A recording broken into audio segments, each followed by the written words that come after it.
أعوذ بالله من الشيطان الرجيم. بسم الله الرحمن الرحيم. الحمد لله رب العالمين. الرحمن الرحيم مالك يوم الدين.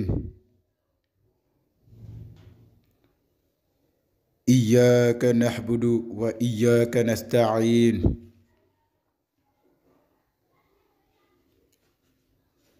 اهدنا الصراط المستقيم.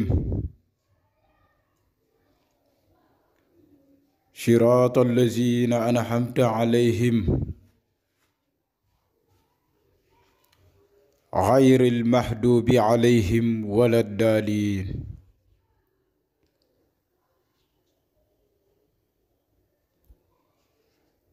السلام عليكم ورحمة الله تعالى وبركاته.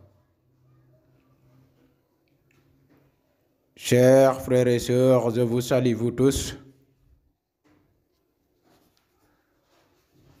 Aujourd'hui, Inch'Allah, je vous donne un secret de richesse, de célébrité et de protection.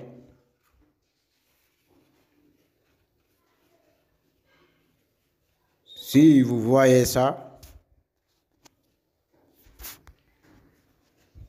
si vous voyez le verset coranique dit Qul Allahumma malikul mulki tuuti mulka man tasha'u, beaucoup de maîtres connaissaient ce verset. C'est un verset, beaucoup de personnes utilisent ce verset pour la richesse, pour la royauté, pour célébrité et protection et d'autres. Mais avant de vous donner les détails, je vous prie de vous abonner sur notre chaîne YouTube pour voir toutes les notifications des autres vidéos, Inch'Allah. Mais aussi, je vous prie de vous partager les vidéos aussi. Pour recevoir toutes les notifications de notre chaîne YouTube,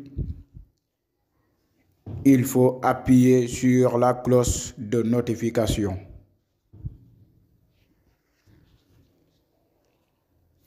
Dans le Coran, il y a 6666 versets dans le Coran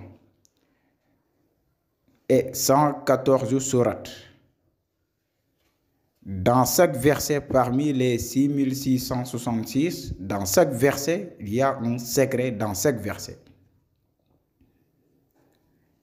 Pas un secret, il y a plusieurs secrets. Il y a plus de 6666 secrets dans chaque verset dans le Coran.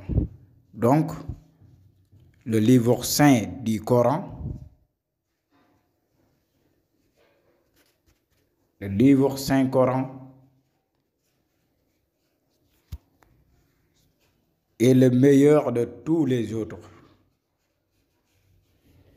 Alors, aujourd'hui, on vous donne un secret de Qulillahumma, du verset Qulillahumma malikul mulki. Si vous voulez la richesse, aussi la célébrité et la protection, Inch'Allah, si vous utilisez ça, vous aurez un fort résultat. Pour utiliser ça, il faut écrire le Bismillahirrahmanirrahim et le Salatu ala Nabi. Après les écritures, vous écrivez les saklous.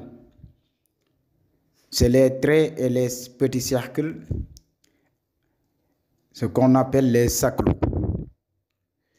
En arrivant sur le grand cercle, vous écrivez votre nom et votre besoin à l'intérieur du cercle et vous fermez le cercle. Vous écrivez ça 7 fois. Après, vous écrivez le verset Qulillahumma malikul mulki tuuti mulka man tasha'u. wa tunzi'ul mulka mimman tashaa'u wa tu'izzul man tashaa'u wa tuzillu man tashaa'u bi yaddikal khayru innaka ala kulli shay'in qadirun. Vous écrivez ce verset 70 fois. Après l'écriture de ce verset 70 fois, vous écrivez le Khawatim Kamatra comme vous le voyez. Vous écrivez le Khawatim 3 fois aussi. Vous écrivez ça 2 exemplaires. Le premier, vous le mettez en talisman. Vous mettez ça en haut de votre porte, dans votre chambre, dans la porte de votre chambre. Vous accrochez ce talisman en haut de votre porte. Et l'autre aussi, vous recueillez l'eau bénite de l'autre exemplaire. Vous mettez dans ce nancy quelques pièces d'argent et un parfum sans alcool. Faites le lavage de ce nancy pendant 17 jours. Chaque jour, matin et soir, lavez tout votre corps avec le nancy. Inch'Allah, si vous le faites, vous aurez un grand changement sur votre vie en matière de richesse, de célébrité et de protection aussi. C'est plus important. Faire des autres affaires, c'est bon, mais aussi il faut avoir la protection. Alors, n'oubliez pas de vous abonner sur notre chaîne YouTube et vous partager les vidéos. Prochaine fois, bientôt, on vous donne les autres recettes. Dans Haysun Kabidun Mutaysun Kabirun, on a plusieurs secrets sur ce ism. On a des secrets des autres tabdil dans ce nom. Le nom Haysun Kabir, on a plusieurs tabdil dans ce nom. Et des autres, de Kam Jasafikin, ou Kaifa Sajamakin, ou Lamakana Jahadin, Taslam Sahasamun, Zahzah Hazara Faqizun, Kas Hasin Fakakusal Hasin Sashamati Yasin, Aji Haylalun Samqasun, Haddaqun Ahlalun Sahla Sadosin, et d'autres. Inch'Allah, on vous prépare beaucoup de recettes sur les noms, Inch'Allah, pour vous donner quelques prochaines fois, Inch'Allah. On vous donne rendez-vous demain, Inch'Allah.